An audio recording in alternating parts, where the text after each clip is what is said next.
In this session, we are studying the next phylum, that is Platyhelminthes. Okay, Platyhelminthes, it is also called as flatworm because they have dorso-ventrally flattened body. They have dorso-ventrally flattened body. Their habitat, if we see, they are endoparasite. Most of them are endoparasite, and some are free-living freshwater organisms as planaria. Some are free-living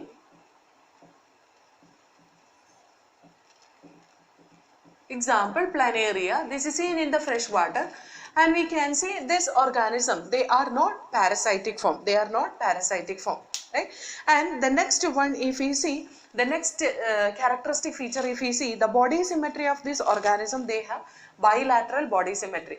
Aditya group adallengi etto aditya phylum which show the bilateral body symmetry, that is Platyhelminthes. Body symmetry is bilateral, and we can see the body organization. They have organ level of body organization. They have organ level of body organization, and they have blind sac body plan. Avarku blind sac body plan thaneyana ullathu. And we can see here the body organization. When we say their body, it has 3 different layers as ectoderm, endoderm and mesoderm. Okay, ഇവർക്ക് 3 layer ഉണ്ട്. They are triploblastic. They are triploblastic. ഇതുവരെ നമ്മൾ എന്തായിരുന്നു പറഞ്ഞേ? Diploblastic എന്നായിരുന്നു പറഞ്ഞത് അല്ലേ? അതിനകത്ത് ectoderm, it is the outermost layer that has some special cells called as rhabdite. Okay, it has ectoderm. It has a special cell that is called as rhabdite cell. Rhabdite cell എന്ന് പറയുന്ന ഒരു special cell ഈ എക്ടോഡേമിലുണ്ട്. എന്ന് പറഞ്ഞാൽ ectoderm complete റാബ്ഡൈറ്റ് cell കൊണ്ടല്ല ഉണ്ടാക്കിയിട്ടില്ല. There is a special cell which is present in the outer layer or epidermal layer or ectoderm that will secrete the mucus and cuticle. Mucusum cuticulum secrete ചെയ്യുന്ന ഈ ലെയറിൽ നിന്നാണ്. That will help in protecting this organism inside the host body of inside the host or inside the host organism.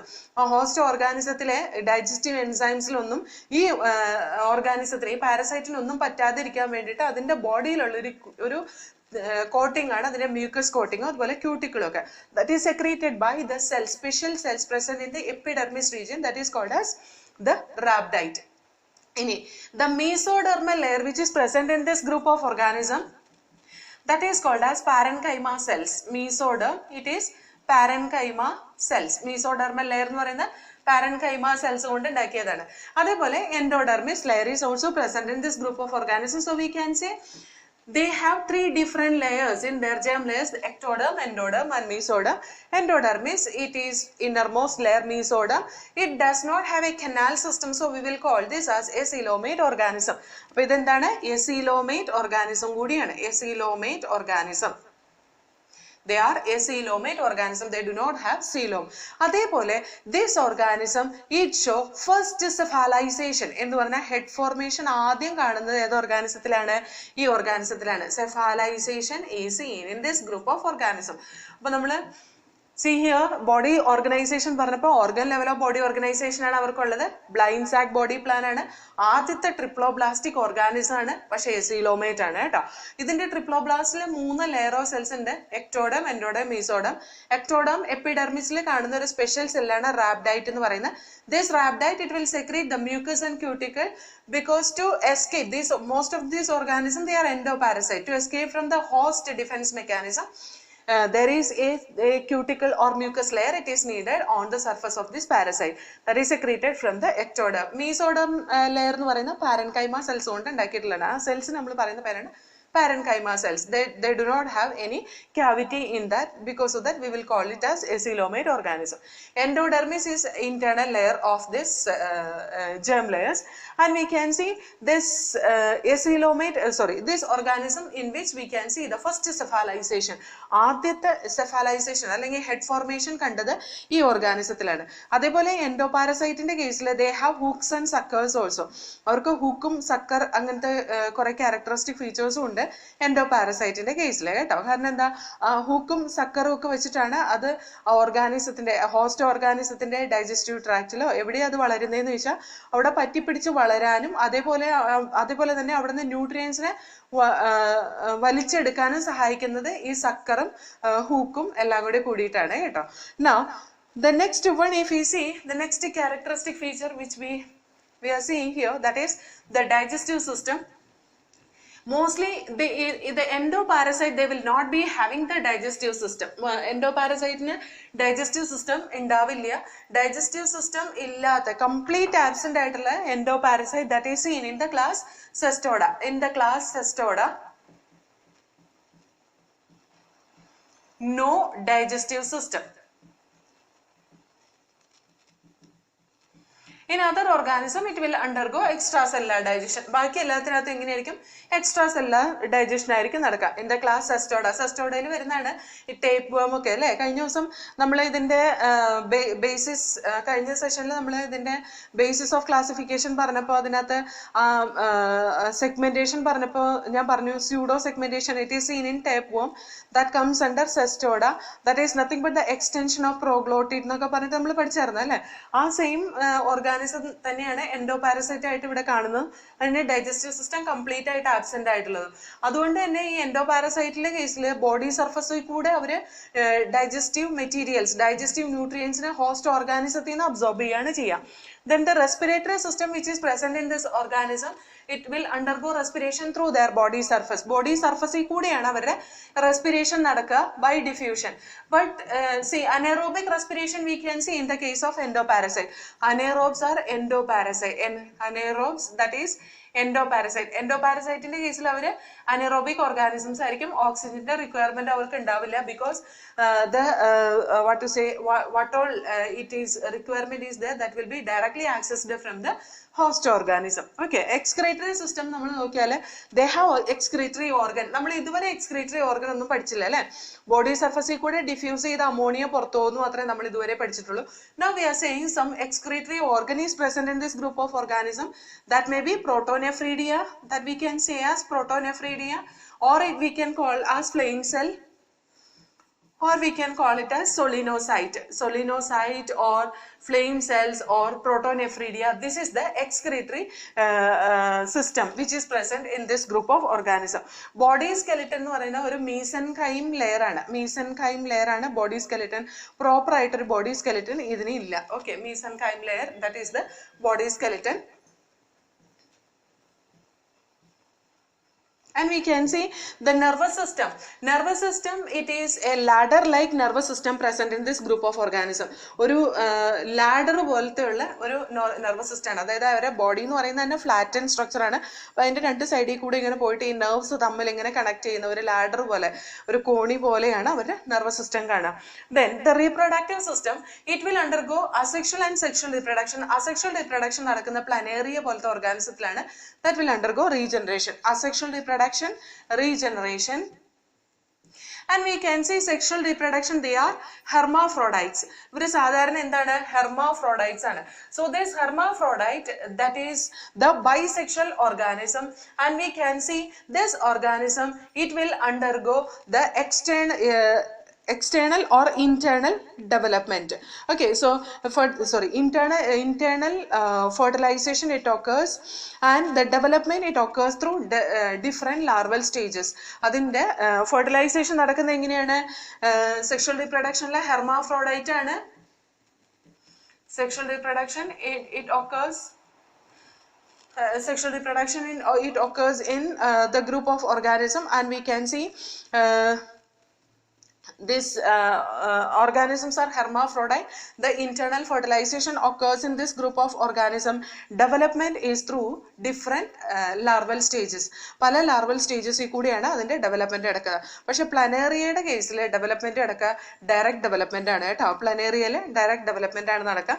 ഇവിടെ നമ്മുടെ text ബുക്കിൽ കൊടുത്തേക്കുന്ന രണ്ട് examples ഉണ്ട്. ഒന്ന് Taenia, tape Bohm and Fasciola liver fluke. ഞാനിവിടെ അതിന്റെ ക്ലാസിഫിക്കേഷൻ എഴുതിയിട്ട് ഈ ഓർഗാനിസത്തിന് ഏതൊക്കെ ക്ലാസ്സിലാണ് വരുന്നതെന്നും കൂടെ ഒന്ന് പറഞ്ഞുതരാം. കാരണം സെസ്റ്റോഡ എന്നൊക്കെ പറഞ്ഞിട്ട് ചോദിക്കാറുള്ളതാണ്. സെസ്റ്റോഡ is a class which is coming under the Platyhelminthes. So the different classes which is present in this group of organisms.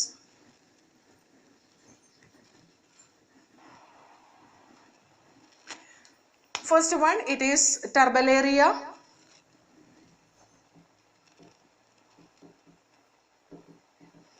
Turbellaria, it has the free living organisms in it. Example, Planaria. Turbellaria free living organisms ആണ് ഇതിനകത്ത് കാണുക. It is planaria. Example, planaria.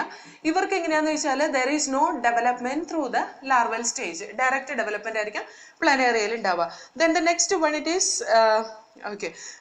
ചില കേസിൽ ചില ഓർഗാനിസത്തിൽ ടർബലേറിയയിൽ ഇതുണ്ടാവും, indirect development ഉണ്ടാവും. അത് പ്ലാനേറിയയിൽ അല്ലെങ്കിൽ ടർബലേറിയ ഗ്രൂപ്പിൽ ചിലപ്പോൾ കാണുന്ന ഒരു ലാർവയാണ് മുള്ളേഴ്സ് ലാർവ എന്ന് പറയുന്നത് കേട്ടോ. അപ്പോൾ പ്ലാനേറിയ അല്ലെങ്കിൽ ടർബലേറിയ കേസിൽ ഞാൻ പറഞ്ഞു ഡയറക്റ്റ് ഡെവലപ്മെന്റ് ആണ് നടക്കുന്നതെന്ന് പറഞ്ഞെങ്കിലും in some cases it will undergo indirect development, that is through Mullerian larva.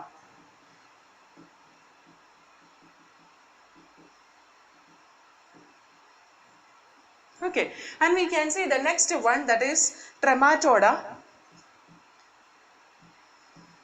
Trematoda, in which we can see the endoparasites. Example for this Trematoda, it is fluke. Okay, fluke is an example for this Trematoda. Fluke ആണ് ട്രെമാറ്റോഡയ്ക്ക് example ആയിട്ടുള്ള. Example for this fluke, that is Fasciola. ഫാസിയോളയ്ക്ക് പറയുന്ന പേരാണ് liver fluke. Okay, liver fluke. അതേപോലെ ഇവിടെ നമുക്ക് Fasciola ഒരു എക്സാമ്പിൾ ഇവിടെ കൊടുത്തിട്ടുണ്ട് അല്ലേ. ഫാസിയോള ഇപ്പൊ ഏത് ഗ്രൂപ്പിൽ വരുന്നതാ? ട്രെമാറ്റോഡ എന്ന് പറയുന്ന ക്ലാസ്സിൽ വരുന്നതാണ് കേട്ടോ. And we can see Schistosoma. This is blood fluke. Blood ഫ്ലൂക്കിന് പറയുന്ന പേരാണ് സ്കൈസ്റ്റോസോമ. ഇതൊരിക്കൽ ചോദിച്ച ക്വസ്റ്റ്യൻ ആണ് കേട്ടോ. Schistosoma, blood fluke. And this will passes through different larval stages. ഒരുപാട് ലാർവൽ സ്റ്റേജിൽ കൂടെ പാസ് ചെയ്യുന്നുണ്ട് ഈ organisms. Example for this is miracidium, redia, cercaria, sporocyst, etcetera. Larval stage of this one is Miracidium, Radia, Miracidium, Radia. We can see Cercaria, Sporocyst,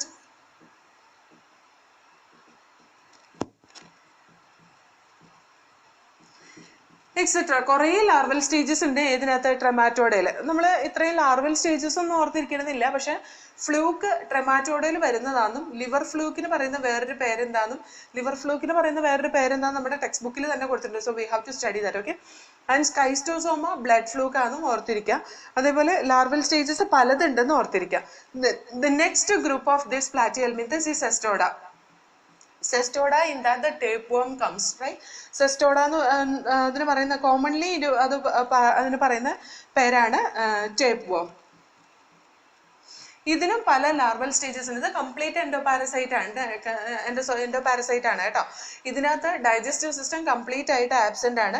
അതേപോലെ തന്നെ സ്യൂഡോമെറ്റാമറിസം കാണിക്കുന്ന ഒരു organism ആണ് ടേപ്വർം. സെസ്റ്റോഡ ദേ ഷോ സ്യൂഡോമെറ്റാമറിസം എന്ന് പറഞ്ഞാൽ പ്രോഗ്ലോട്ടിഡ് എന്ന് പറയുന്ന ഒരു structure which is extended in the form of a segments. So we will call it as pseudometamerism or pseudo segmentation. അതിനെ കാണുന്ന ലാർവയാണ് cysticercus larva. Cysticercus larva is an example for this. ഈ സിസ്റ്റിസർക്കസ് ലാർവയ്ക്ക് പറയുന്ന വേറൊരു പേരാണ് ബ്ലാഡർ വോം.